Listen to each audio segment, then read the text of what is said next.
CFL এ 26টা team খেলে, সকলেরই লক্ষ্য চ্যাম্পিয়ন হওয়া, চ্যাম্পিয়ন হোক বা না হোক। তো তোমার লক্ষ্যটা কি? সুরুচি সংঘ, এই নামটা বললেই যেন মনে হয় দুর্গাপুজোর খুঁটি পুজো, আর নইলে সেই প্যান্ডেল প্যান্ডেল লড়াই।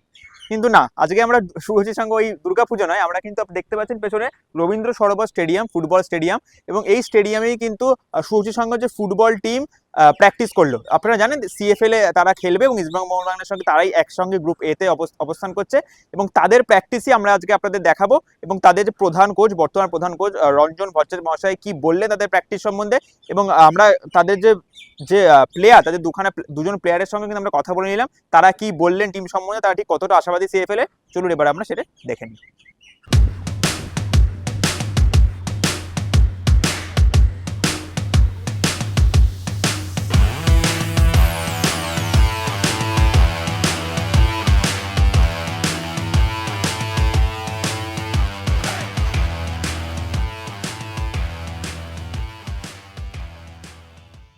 সিএফএল এ 26টা টিম খেলে, সকলেরই লক্ষ্য চ্যাম্পিয়ন হওয়া, চ্যাম্পিয়ন হোক বা না হোক। তো তোমার লক্ষ্যটা কি? সুপার 6 এ কোয়ালিফাই, তারপর কি?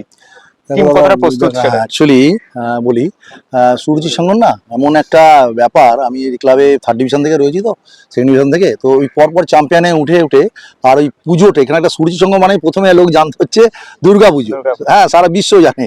তো সেইখানে ওখানে ওই থিমটা যে 1 নম্বর, মানে থিমে আমরা 1 নম্বর হবো, পুজো আমাদের সব থেকে বেশি ভিড় টানবে, এইসব ব্যাপারগুলো ওনাদের মধ্যে না মজ্জায় মজ্জায়। মানে আমাদের ফুটবল আমাদের সেক্রেটারি স্বরূপ বিশ্বাস এবং রাজ্যের মন্ত্রী কর্ণধার সুরুচি সংঘের অরূপ বিশ্বাস, হ্যাঁ তো রয়েছেন, তো ওনাদের মধ্যে এই ব্যাপারটা সবসময় চ্যাম্পিয়ন মেন্টালিটি একটা রয়েছে। তো লাস্ট ইয়ার আমরা দেখবেন, যার জন্য প্রিমিয়ারে উঠেও কিন্তু আমরা ওইটা ভেবেছিলাম বলে আমরা 4th হতে পেরেছিলাম। মানে গ্রুপ লিগ যখন শেষ হয়, যখন আমরা সুপার 6-এ যাই আর কি, আমরা কিন্তু ওভারঅল 26টা টিম 4th পজিশন পেয়ে আমরা গেছিলাম কি বলে সুপার 6-এ। একটা নতুন ক্লাব, একদম নতুন, নিউ বর্ন বেবি, যার জবে সবে ভূমিষ্ঠ হয়েছে প্রিমিয়ারে।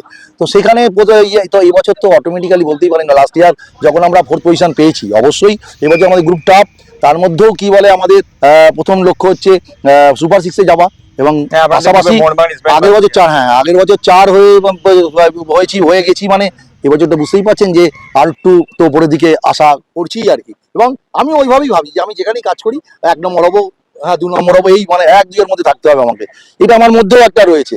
তার ওনারাও উল্টো দিকে অফিসিয়ালরাও চাইছে, তো দুটো মানসিকতা মিলে মিশে আমার মনে হয় এবছর যাই হবে ভালোই হবে। হ্যাঁ, একটা টিম কিরকম ভাবে টিম করেছেন? আপনি তো অনেক জায়গায় ঘুরে ঘুরে টিম করেন, মানে কতজন সই করেছে এবং কিরকম আমি 30 জন প্লেয়ার সই করিয়েছি।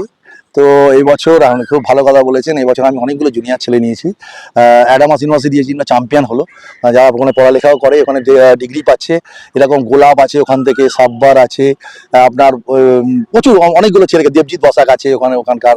তো এরকম ওখান থেকে বেশ কিছু ছেলেকে নিয়েছি, সায়ন আছে, হ্যাঁ সাংমা আছে, হ্যাঁ তো ওখান থেকে বেশ কিছু জুনিয়র ছেলেকে আমি তুলে আনার চেষ্টা করছি এই প্ল্যাটফর্মে। পাশাপাশি আপনার তন্ময়কেও নিয়েছি, কারণ আমি যেমন বাংলা নিয়েছি, বাংলায় ফেরত বাংলার বাইরে গিয়ে খেলছে, ওকে আমি ফিরিয়ে এনেছি। আরেকটা ছেলেকে হয়তো যুদ্ধের জন্য সে কি বলে আপনার আবার পোস্টিং নিয়ে ওকে নিয়ে বাইরে পাঠিয়ে দিল, নাহলে শুভেন্দু মান্ডিকেও আমার এখানে দেখতেন, শুভেন্দু মান্ডির সাথে আমার কনফার্ম হয়ে গেছে। 30 জনের মধ্যে আমার 25 জন। আমি বলি আগে থেকে ওইভাবে প্ল্যানিং করে ফেলেছি দাদা। টিম থেকে কি ভবিষ্যতে তারকার জন্ম হতে পারে? হ্যাঁ অনেকগুলো ভালো ভালো ছেলে আছে দাদা এখানে, সত্যি বলছি। আমি গোলাপ বলে একটি ছেলে আছে, দীপ সামন্ত আছে, হ্যাঁ আপনার কি বলে সাংমা আছে, সাংমা তো অলরেডি বিএনআর একটা চাকরি পেয়েও গেছে, যাই না। সাব্বার বলে একটা ছেলেকে নজর রাখবেন, সৌরভ সাব্বার, হ্যাঁ। তো আমার অ্যাডামাস ইউনিভার্সিটি থেকে পড়াশোনা করে আপনার কি বলে বা চ্যাম্পিয়ন হয়েছে, অল ইন্ডিয়া খেলেছে, রাইট উইং, অসম্ভব ভালো।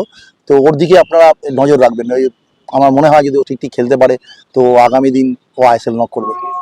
বর্তমানে সুরুচি সংঘের হেড কোচ রঞ্জন ভট্টাচার্য মহাশয় কিন্তু আমাদের মিডিয়ার মাধ্যমে একটি বার্তা দিলেন যে তার টিমের সৌরভ সাব্বার এই নামক প্লেয়ারটির দিকে নজর রাখুন, এবং সরাসরি আমরা এবার সেই প্লেয়ারের সঙ্গেই কথা বলে নিচ্ছি। তো তোমাকে ইনসাইড স্পোর্টস বাংলা ফেসবুক পেজে স্বাগত জানাই। যে তুমি কোন পজিশনে এখন খেলো? আমি রাইট উইং লেফট উইং দুটো সাইডে খেলি। রাইট উইং লেফট উইং খেলো। তো তুমি কতটা এবার প্রস্তুত, মানে শারীরিকভাবে তো প্রস্তুত এবং মানসিকভাবে ঠিক কতটা প্রস্তুত? টিম কম্বিনেশন কেমন লাগছে? টিমের সঙ্গে বোঝাপড়া কতটা ঠিকঠাক হয়েছে? হ্যাঁ, টিমের মধ্যে সব সিনিয়র প্লেয়ার আছে, সবাইকার দেখে অনেক ভালো ভালো প্লেয়ার আছে, আই লিগ খেলা প্লেয়ার আছে, সিনিয়রদের সাথে খেলে ভালোই লাগছে। রঞ্জন স্যার কোচ, এর আন্ডারে আমি খেলেছি ইউনিভার্সিটির হয়ে, অ্যাডামাসের হয়ে। তো স্যার আমাকে বলেছে নিজেকে প্রুভ করতে। আমাদের টিম ভালো হয়েছে, বেটার ফাইট করার জন্য সুপার 6-এ যাবে এরকম একটা। তো এই যে তুমি যে বললে না, অনেক বড় বড় প্লেয়ার আছে টিমে, ভালো ভালো প্লেয়ার আছে, কিন্তু তার মধ্যেও কিন্তু তোমাদের যে কোচ, তোমার নাম কিন্তু নিল।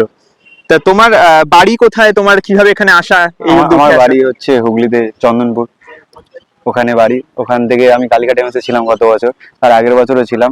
তার আগের বছর মানে চোট ছিল, গোল করেছিলাম একটা, আগের বছর একটা গোল করেছিলাম। তার আগে আমি second division I league champion Delhi FC. তারপরে স্যারের আন্ডারে ইউনিভার্সিটিতে আসি, ইউনিভার্সিটি থেকে এবছর সরেছি সঙ্গে। কোচ যে তোমাকে ভরসা করছে, তুমি কোচকে কতটা ভরসা দিতে পারবে? হ্যাঁ, চেষ্টা করবো অবভিয়াসলি ভালো খেলার, কেননা টিমের মধ্যে অনেক ভালো ভালো প্লেয়ার আছে। আমি চেষ্টা করবো আমার 100%টা দেওয়ার, যাতে সুরজিৎ সংগ্রহ সুপার সিক্সে কোয়ালিফাই করে। আর ভবিষ্যতে কোনো বড় ক্লাবের হয়ে খেলার স্বপ্ন? হ্যাঁ, বড় ক্লাবের হয়তো সবাইকার খেলার ইচ্ছা থাকে, স্বপ্ন থাকে। তো স্পেশাল কোনো ক্লাব আছে? স্পেশাল মোহনবাগান। মোহনবাগানে খেলার স্বপ্ন।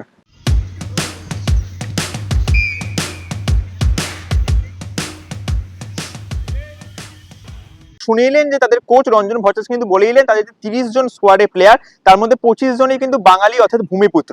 এবং এই যে দল, এই যে ভূমিপুত্রের ভরা যে দল, সেটি নিয়ে যে তারা কতটা সাকসেস পায় সিএফএল এ, এটি কিন্তু অবশ্যই একটি চর্চার বিষয়।